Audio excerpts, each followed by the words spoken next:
Close your eyes, breathe, watch your breath go up and down. Behind your breath lies your true nature. A person who's been practicing for a while will automatically enter a force field of love and kindness. This field is pure light and intelligence. You are this light.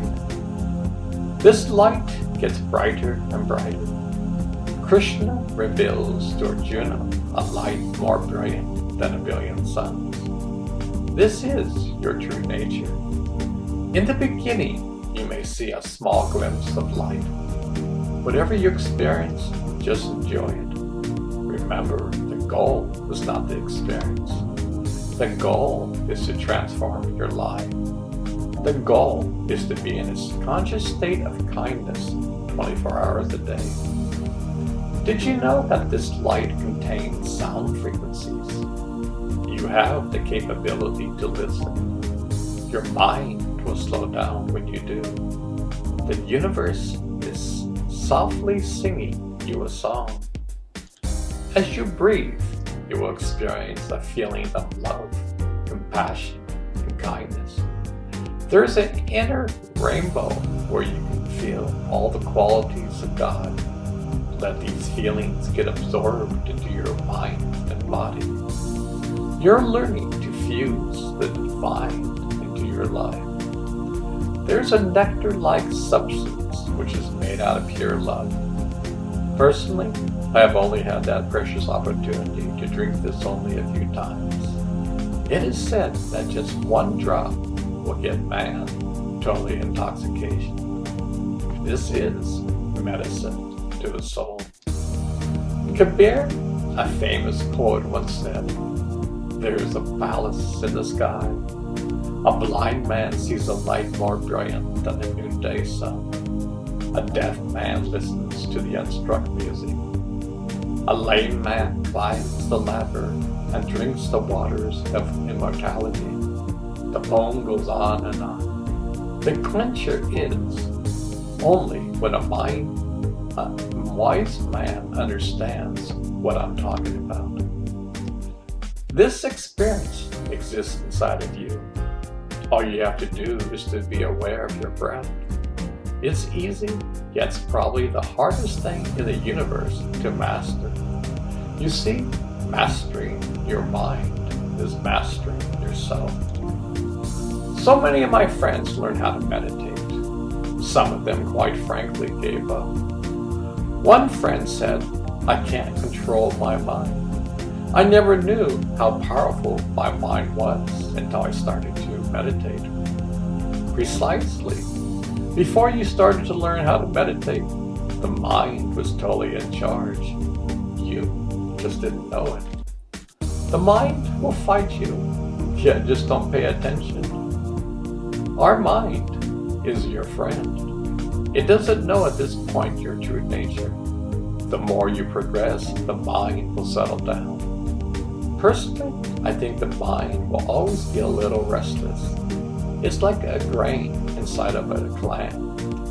Over time, a diamond will manifest. Personally, just enjoy this journey.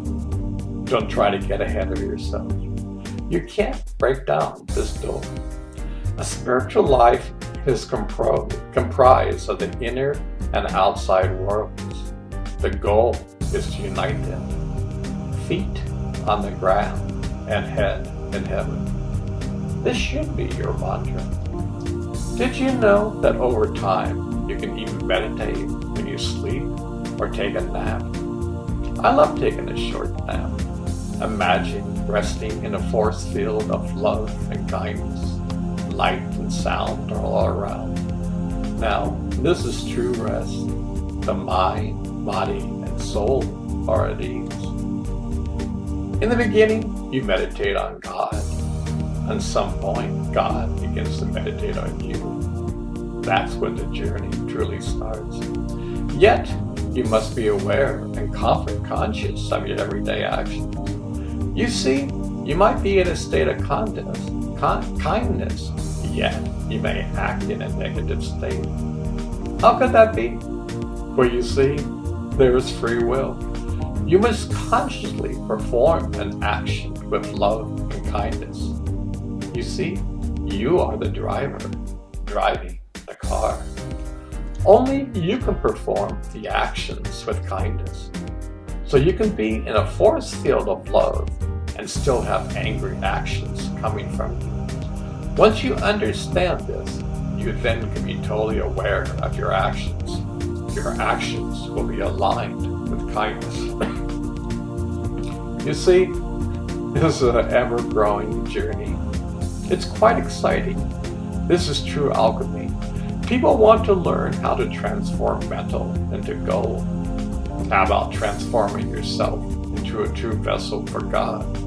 You have the potential to discover your true nature. The car is gathering dust in your garage. Meditation is the means to dust off the car. You then open up the garage door, back out the car, and then drive on the freeway of life. You will then begin to understand slowly the mysteries of life. You will begin slowly to understand your true nature. All this begins when you start to be aware of and focus on your breath. It's as simple and easy as that. Yes, on your journey, you might learn many more meditation techniques. There are thousands, yet this is the simplest. You can do this anywhere. When you are at your workplace, you can be conscious of your breath, and nobody will know except for you. You see, the goal is to break down your ego. Pride and conceit are not our true nature. They will never lead us home. When you feel superior over someone else, you are falling into a trap. This experience is meant to unite, not divide. The goal is to see God in everyone. The goal is to see you are in everyone. With this kindness will prevail in your life. This is your true nature. Close your eyes. Enjoy the sweetness of breath. Many say you only have a certain amount of breaths given to you when you are born. When you take the last one of these breaths, like it or not, you die. I'm not sure if this is true or not, yet I do know that each breath is keeping us alive. God is keeping us alive through our breath. This is truly the breath of life. We live our life, and most of the time, we are never truly conscious of it. All of us, at some point in time, may experience it, yet it is fleeting. It will come and go. We are a mixture of light and darkness. We can learn how to transform darkness into light. The word guru means to lead one from darkness into light. This is built in. You are the guru. You can be a rugu. This is going from light into darkness. The world at large is pretty good at that. Look at all the wars that have been fighting in the past 2,000 years. We are responsible for our own transformation. Nobody can do it for you. Nobody can walk the same steps for you. This is your true journey. Ponder these words over. Close your eyes and breathe. This is your personal journey.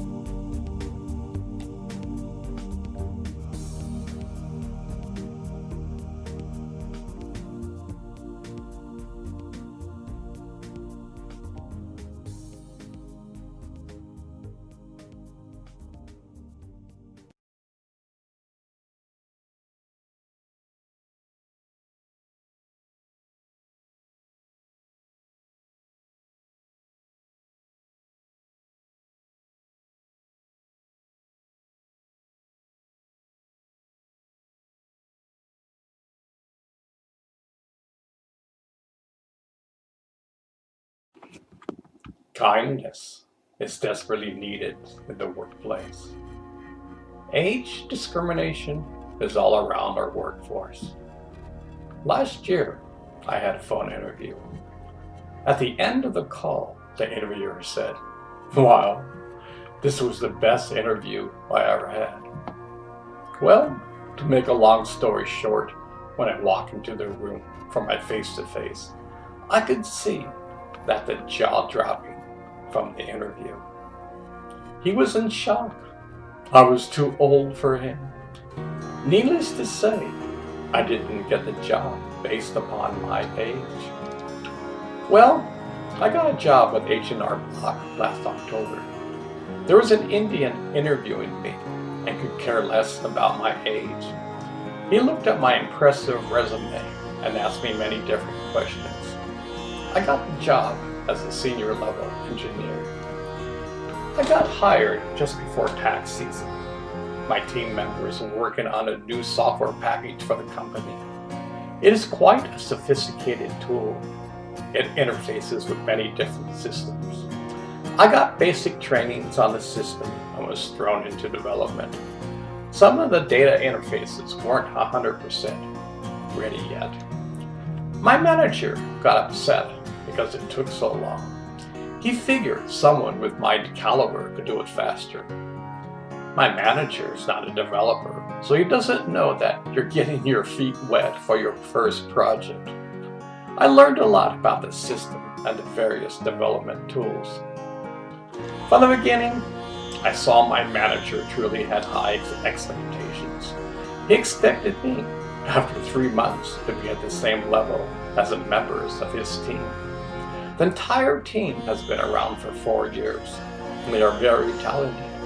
I told my boss that even good old Albert Einstein will be at the same level at the 3-month level.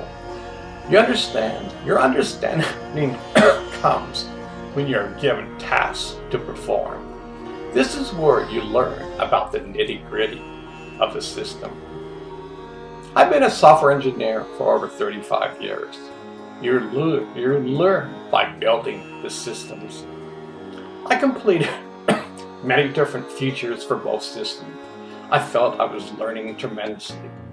My manager got upset because he felt I should have a more understanding of this one system. I was supposed to get training by another software engineer. He was upset. My manager pulled me off to work on another system. I was working on this system for over a month and performed actions on many trouble tickets. Well, when it came to my review, my manager didn't have anything positive to say. Mind you, I performed on numerous feature tickets and was quite pleased with myself.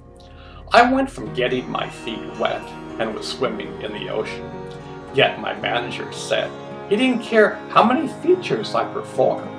I want you to have a better understanding of the system. What exactly does that mean? It takes time to truly be a master of this system. It's very complex. I was so happy myself to be at a point where I felt comfortable working with it. Yet my review was anything but positive.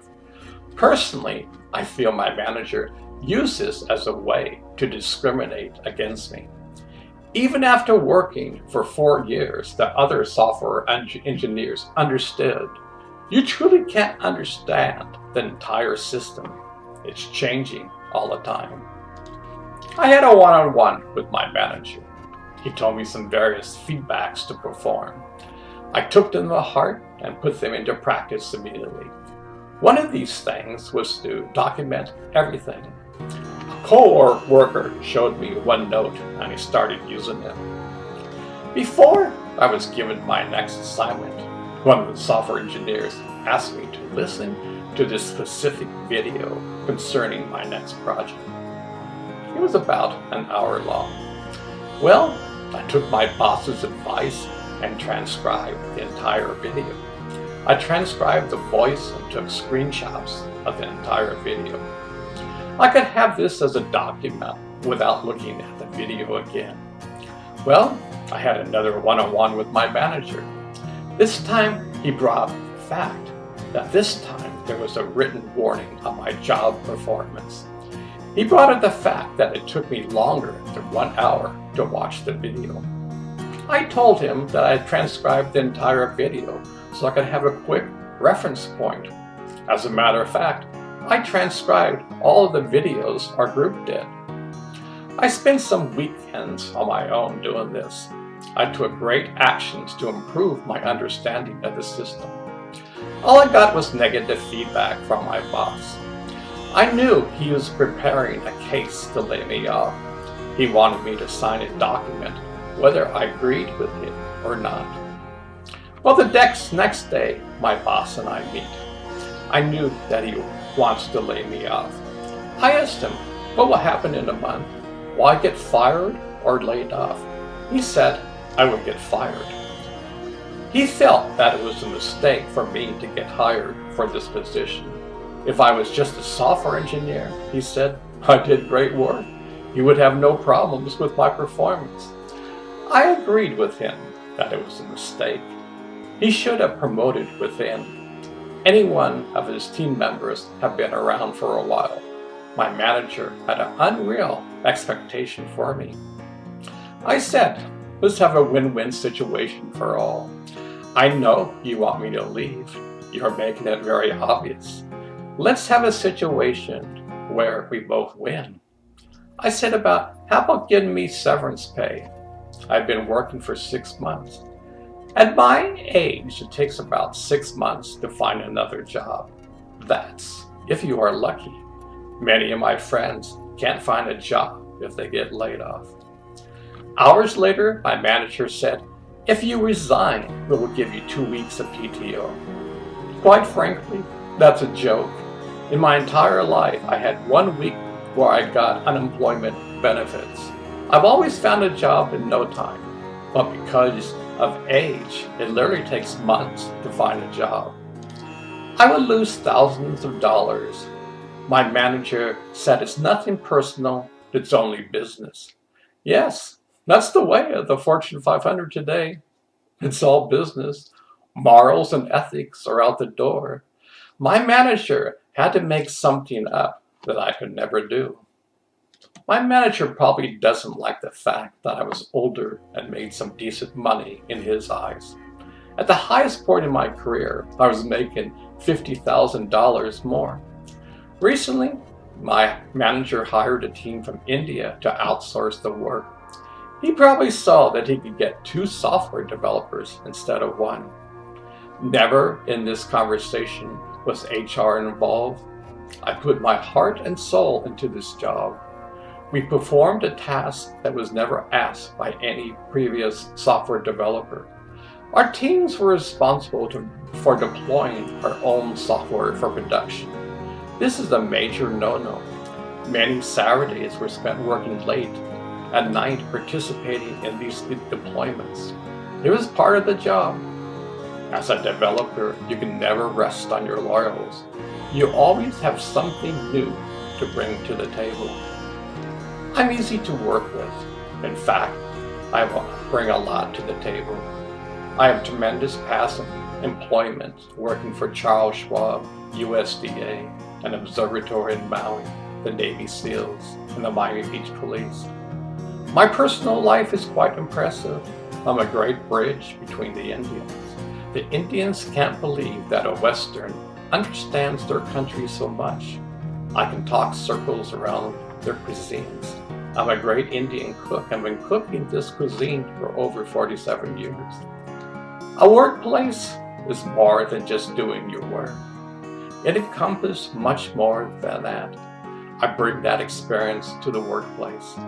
It's sad that I didn't have a chance to speak to HR. There are plenty of openings in the company for software engineers. It's a shame HR didn't contact me or my co-workers in Kansas City and North Carolina. There are always 2 sides to the story. I admit faults. No one is perfect, yet I did my job. I could see getting fired if I made a huge mistake and it cost the company millions of dollars. A great software developer I knew from Charles Schwab once deleted the entire client database. He didn't get fired, but learned a major lesson. I'm hoping that someday companies would truly value their workers and not say it's only business. Careers and livelihoods are at stake. People's homes and finances are at stake. Kindness is needed. My boss, if he truly had kindness, would approach HR and said, "We have a problem here. How can we fix it?" Instead, he had a plan to fire me. He knew the policies of the company and knew how to do it. He calls this doing business. I always try to think outside of the box. I thought my manager could do the same. I was wrong. HR Block was narrow-minded in their thinking. They had their policies and couldn't go beyond them. What do you think, Jeff Jones? This is all, after all, your company. The buck stands with you.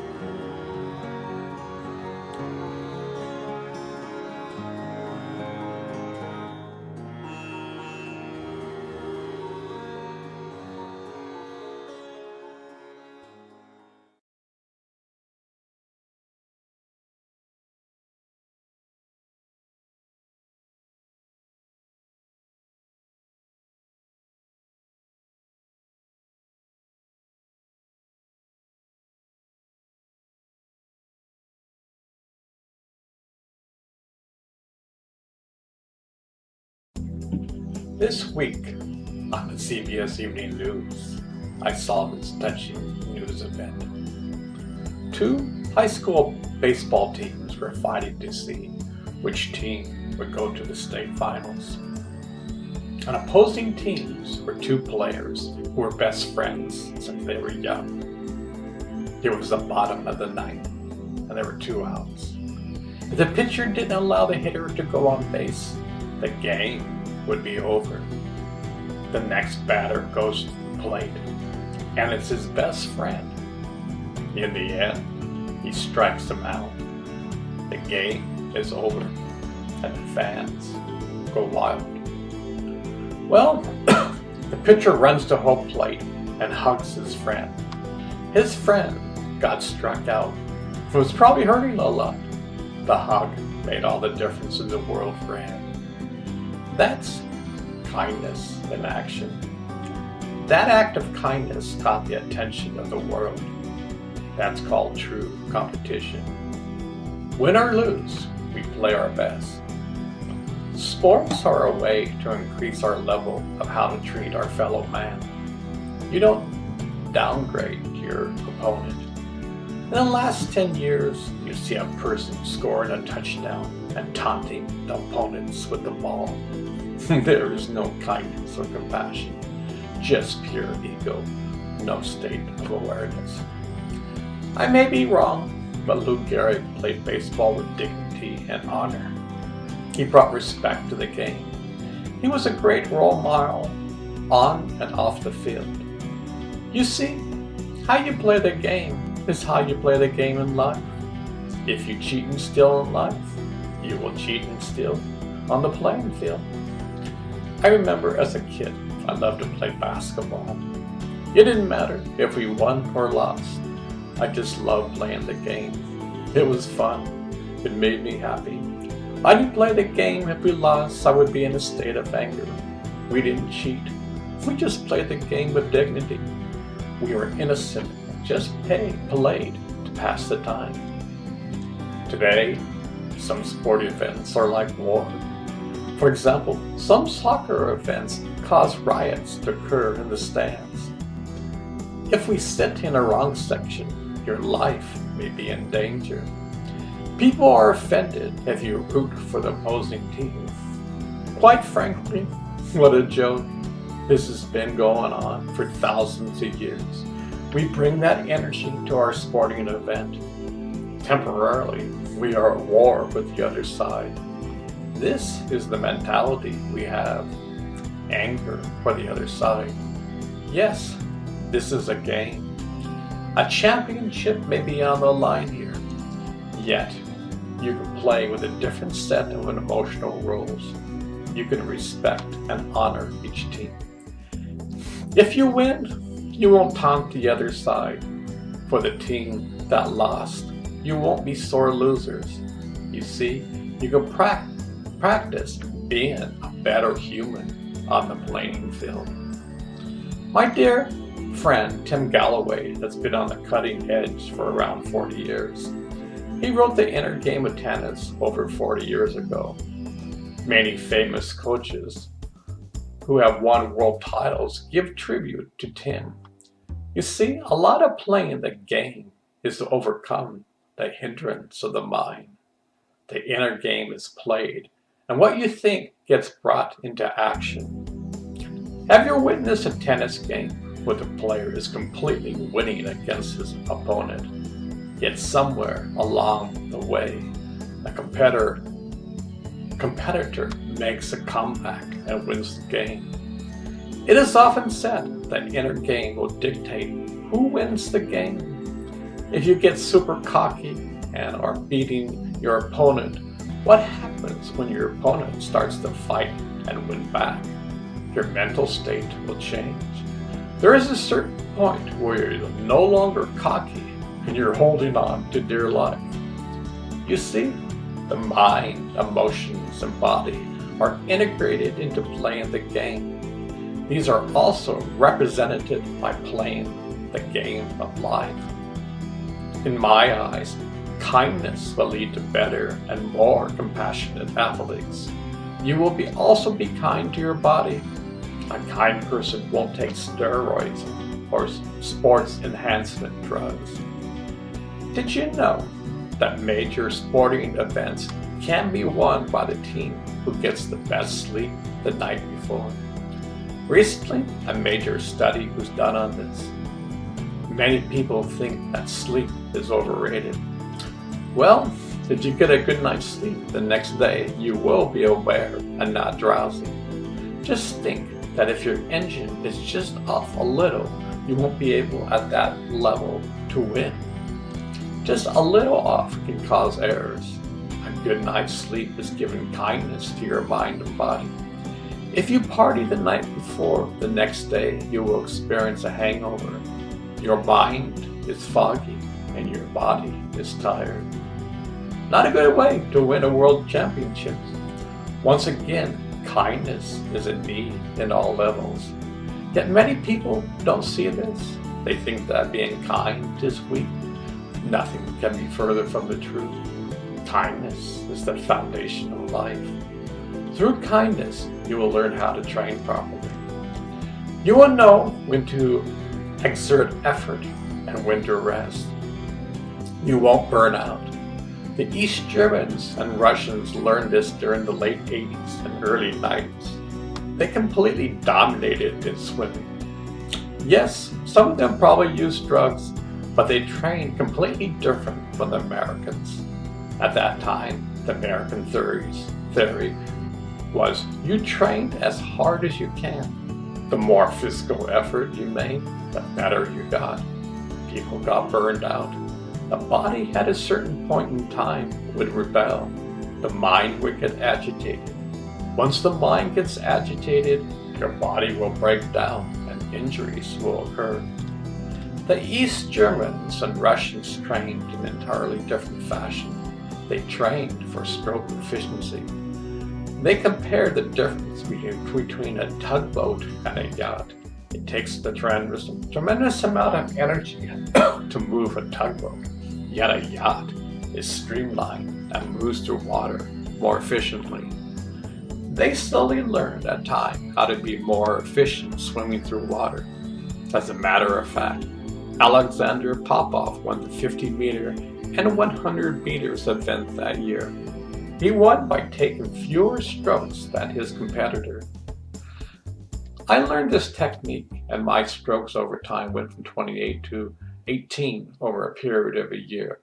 You see, by swimming for stroke efficiency, you're training your mind and body to be more efficient. Kindness is the integration that will help improve whatever endeavor you do. It will change how you work out and perform.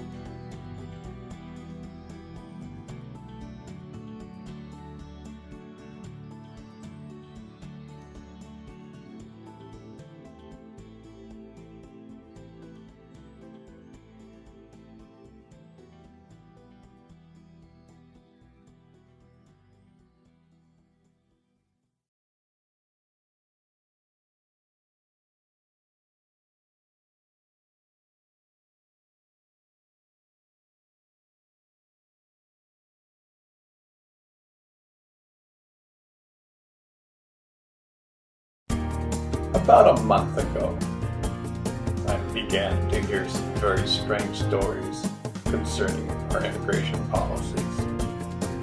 At first, I thought these were false news. How could America do this to immigrants? Our new policy is to separate children from their parents when they are asked to enter the country. Recently, I saw on the news a mother was breastfeeding her child when it was taken away from her. A mother was told her child would be given a bath and never return. Around 1,500 children are missing in the system. Boys and girls are separated from the same family. The children are locked behind fences. This reminds me of Germany 60 years ago. Where is the kindness in all this? Our administration and Jeff Sessions give Bible quotes justifying this. Good old Jeff says they come to this country illegally, they deserve this. He recently said that if a person tries to come here from a country where they left because of fear for their lives, it is no longer justified. Wow, how cruel can you get? He also said that mothers leaving their countries because of serious spousal abuse are no longer welcome. Another wow. Where is our kindness in all this? We have a president who wants to build a wall. I think we should build a bridge. Would Christ build a wall? Definitely not. Christ had compassion for all human beings. I've never been more alarmed in my entire life. When your president says the following, Trump praises Kim Jong-un's authoritarian rule, says, I want my people to do the same. That's scary. He said he was just joking, yet look at what's going on today in America. Now, that's scary. Kindness is needed more than anything today. We are no longer a kind nation. Our president thinks he knows more than anybody else. Our allies are becoming our enemies. Our enemies are becoming our friends. Look, I believe we should take a look at the immigration issue. It's been swept under the carpet for so long. Our president said he would deport only the ones who have criminal record. Well, the policy has changed, and anyone who is here illegally is fair game. We, as a nation, it seems, is turning back and becoming what we fought for during World War II. Back then, the general population didn't say a thing. Why doesn't the Republicans in power say anything? The ones who do say are mocked by the president. He will then look for another person to take over his job and campaign for them. The foundation of America is being shaken to its foundation. Millions of people getting numb for all of this. This is what he wants. This is his plan. Look, I'm just a simple human being. I don't have a conspiracy theory. I'm just saying what I see. This is what happens when you have a president who doesn't rule by moral and ethics. I never knew the president could rule like a dictator. As I said before, I never knew the president had so much power. Are we going back in time where we become the Nazis? Are we going back in time where the country is filled with anger and hatred? Are we going back in time where the entire country is divided? Never before have I seen this mess before. As Americans, we must speak up before it's too late. Look, I don't hate the president. I dislike his actions and where we are going. Without kindness for all, we are doomed. When you make decisions without kindness or considerations for all, they are quite frankly bad decisions. We're going backwards at all levels of the government. Whatever good the previous president did, he is unwinding all of it. Personally, I think we should elect leaders who are kind. If you don't pass this simple test, then don't vote for him.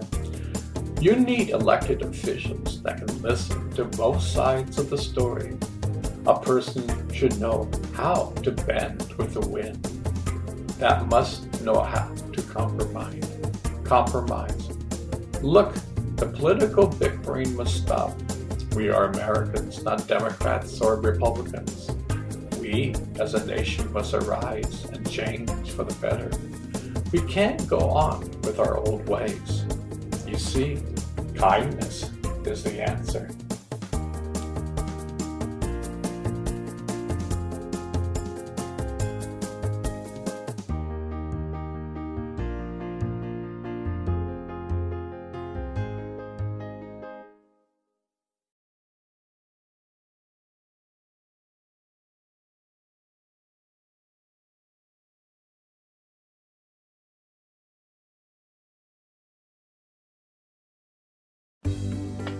You will probably laugh and think I'm full of it when I say this. I think many of our movies today are in the dark ages. For example, watching a horror movie. I know many people today love watching horror movies. They love the adrenaline, the rush of being scared to death. Yet, why do we do this? There's already so much horror already in the world today. For thousands of years, man has been in horror and violence. Why does our movie industry continue to deliver one horror movie after another? Did you know that the mind doesn't know the difference between watching a horror movie and experiencing horror in your life? You are hardwiring your circuits for violence. This may slowly transform you into someone who loves violence in some shape or form. You see, watching a violent movie may make you a violent person. I'm not saying you will, yet the possibility is greater in someone who loves to watch kind movies. If we as a world want to change and be a better place, we must look at all avenues in life. We must see that kindness is our true nature. We are on the journey from going from darkness to light. Each one of us has a tremendous story to tell. Each story is totally different and unique. The movie industry could have eons with a storyteller. Currently, there are over 6 billion human beings on this planet. That's a lot of storylines. Why can't the movie industry make films that promote the transformation of man? So many of our movies are promoting darkness.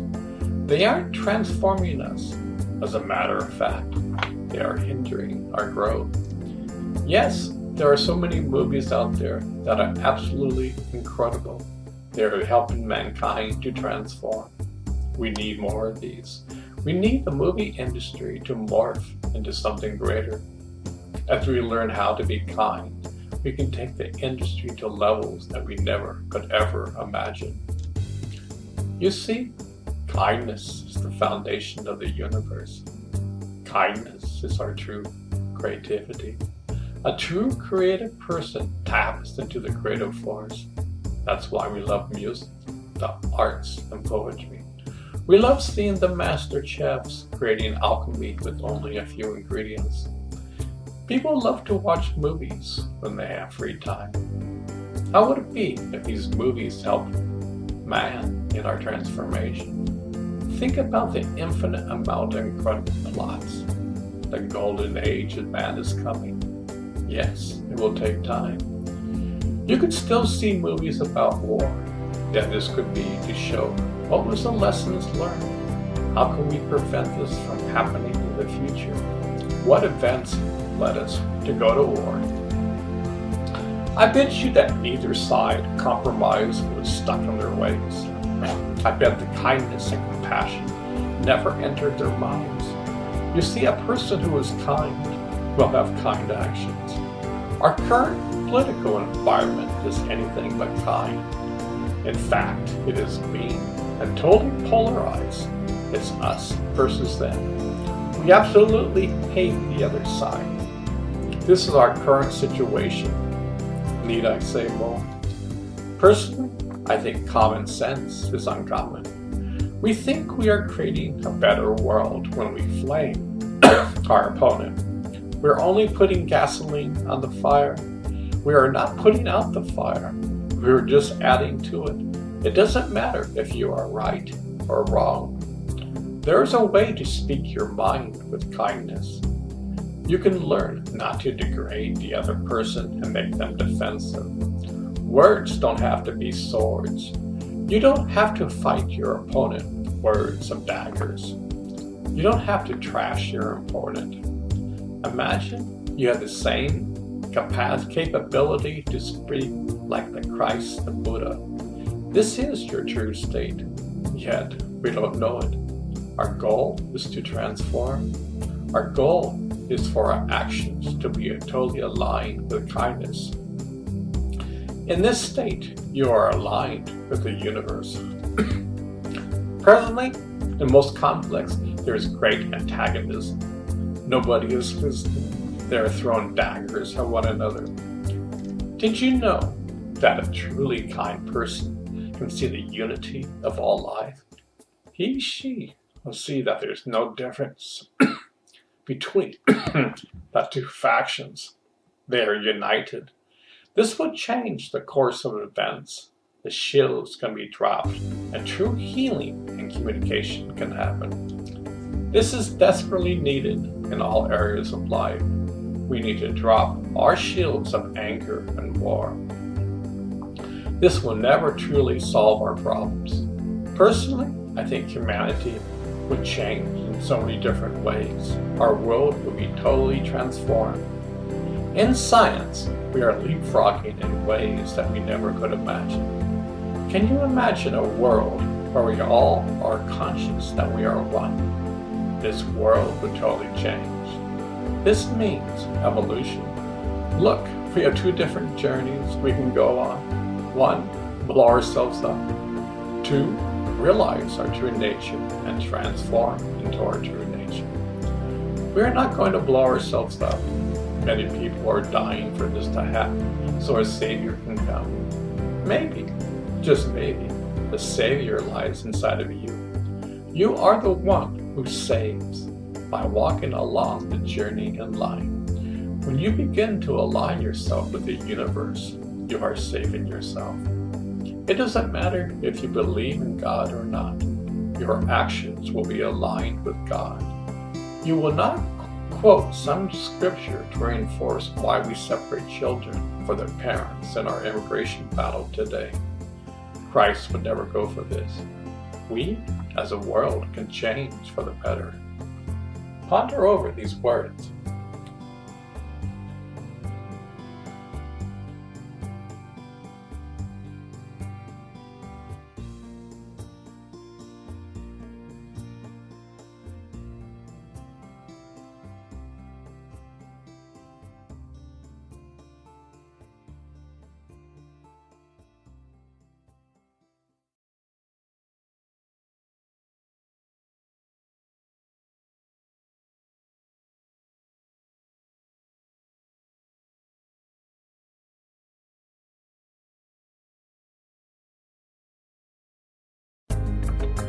I can't believe the lack of kindness in our present administration. In fact, it is evil to the core. How can you justify separating children from our parents?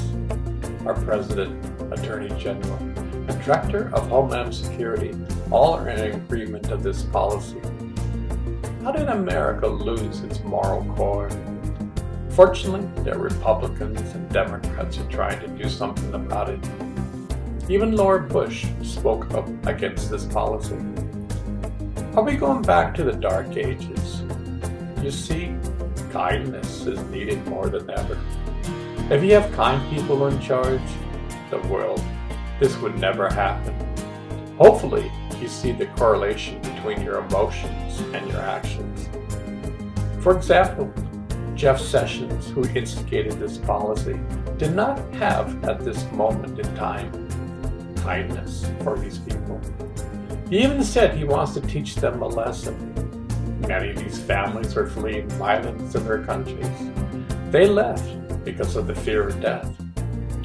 Where is the grace, mercy, love, kindness, and compassion? Personally, their state of mind is like all past evil dictators in the past. No difference. I never thought America would succumb to this negative level. We are shining light to this world. People all around the world look up to us. Not anymore. We have a corrupt administration. We have an administration that is not kind. Without kindness, the system will be corrupt. As I said before, kindness is the foundation of life. Many people think this is a Pollyanna attitude, but look what's going on in America today. In just a year and a half, our great country is going down the drain. We need Republicans and Democrats to unite in kindness and stop this nonsense. We can pray to God for guidance, but only human beings can clean up the mess we created. This is why I'm harping on being kind.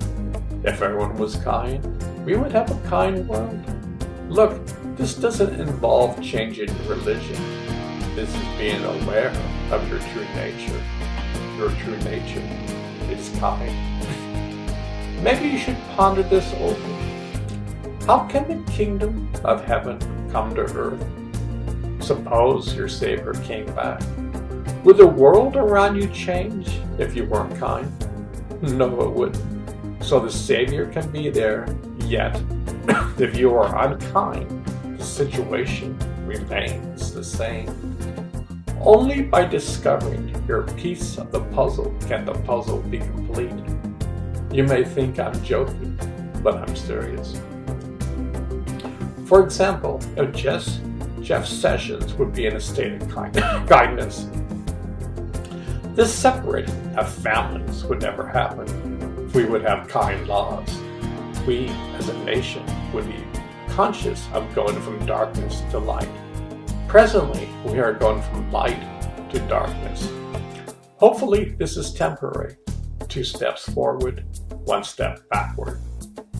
We need to see that kindness is needed to exist at every level of life. We need to have Congress see the unity of all. No more being divided. Each one has a great point of view. The common citizen must be listened to, not the 1%. We, as a world, can do this. The state of kindness exists inside. Hopefully, in the future, politicians will pass laws that are truly kind. We won't have a president who lies daily and mocks everyone. Look, I'm just saying what everyone is seeing. I'm not a Republican or Democrat. I'm looking through the lens of kindness. I'm trying to see a practical solution to end this vicious cycle we are on. We all know that war is not the answer, yet we've been fighting for thousands of years. Only kindness will solve it.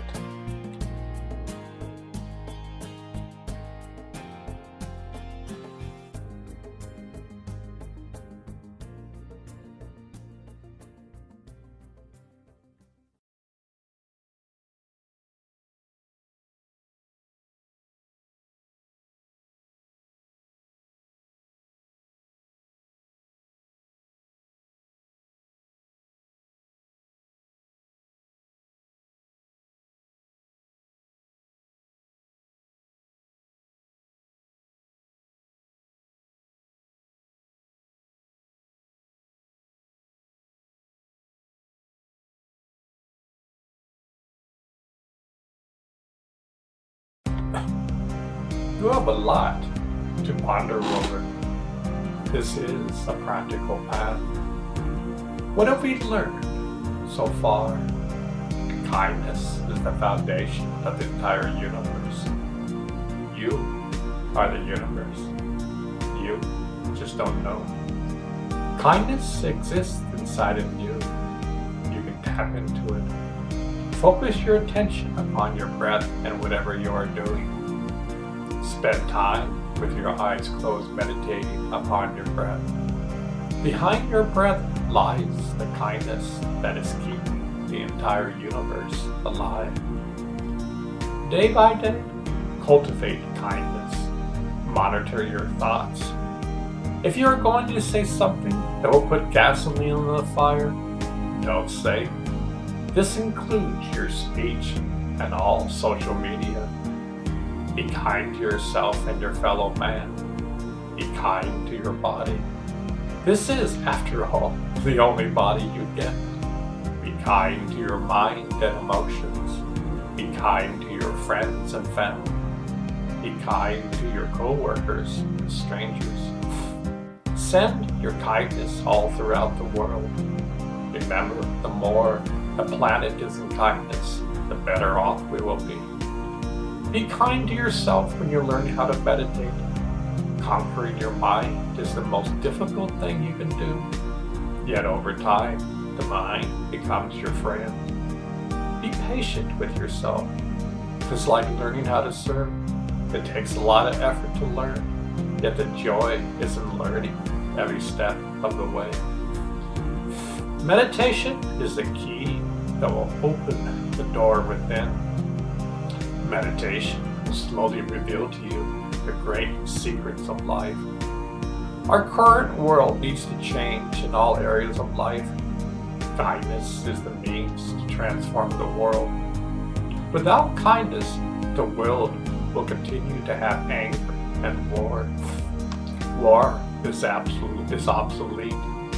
We are intelligent enough to solve our problems.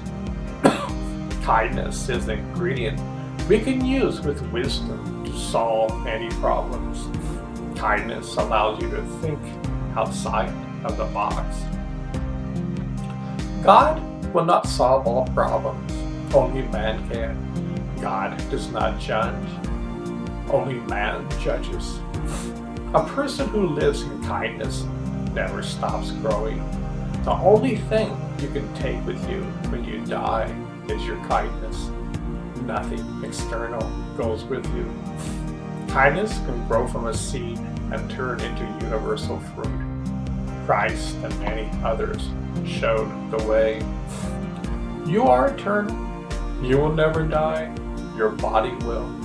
Who were you before your grandfather was born? Who are you when you die? By tapping into kindness on a moment-to-moment basis, you will be aware of your true existence. Look at life like a video game, and each level is a new understanding of kindness. Most video games depict violence and war. The video game of life will bring your kindness to levels that you never knew existed. Slow down and enjoy life. Remember, you didn't come here solely to work. You have a job to pay your bills. The most important thing in life are your family and friends. You will not probably think about your job when you die. Common sense is uncommon. The world is messed up because we don't treasure kindness above everything else. A trade war with China and our allies is a huge mistake. Without kindness, a man doesn't develop true wisdom. Man's ego in this state truly governs. A person never would quote the Bible with a passage to separate a child from the parents. All laws would be kind to life. Violence is not the way. We have been violent for thousands of years.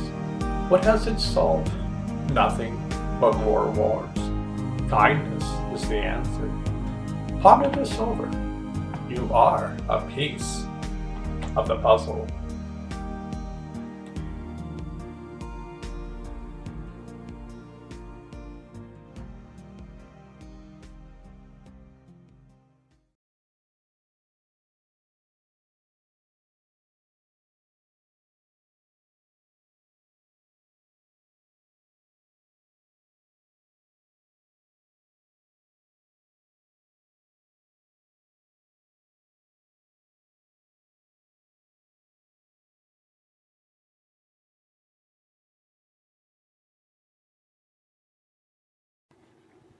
After I wrote this book on kindness, I saw on a Facebook post from a New Zealand Prime Minister, Jacinda Ardern, and it's a new kinder style of leadership.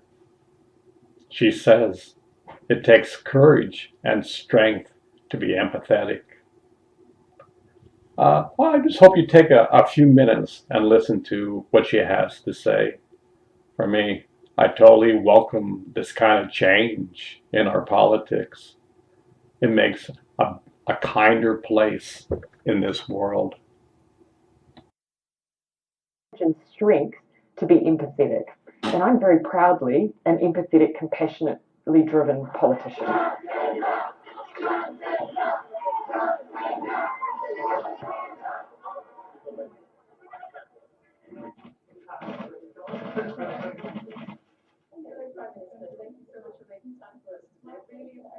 I've made a very deliberate decision that in the Westminster style of politics that we have in New Zealand, which is very adversarial, that there is a place for us to still push back a little bit on that.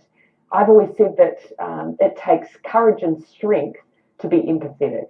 And I'm very proudly an empathetic, compassionately driven politician. We teach kindness and empathy and compassion to our children, but then we somehow, when it comes to political leadership, want a complete absence of that. So I am trying to chart a different path that will attract critics, but I can only be true to myself in the form of leadership that I believe in. To now it's a global market, and with that comes, I think, a little bit of fear of job security, fear around whether or not your children will have the same opportunities that you had. And so our response as political leaders can either be twofold. We can capitalize on that fear by blaming others and saying that the answer is to become more and more insular, to become protectionist, to build up those walls around us so that we can retreat back to yesteryear. The alternative for us is actually to give a message of hope. So that actually we can provide for our domestic constituencies. You can expect to have decent healthcare, decent education, and a roof over your head. And we can provide that job security if we plan for the future and if we choose not to blame. And so I put myself firmly in that constituency. We have a responsibility as politicians in the language that we use, but also the policies that we provide and the hope that we deliver.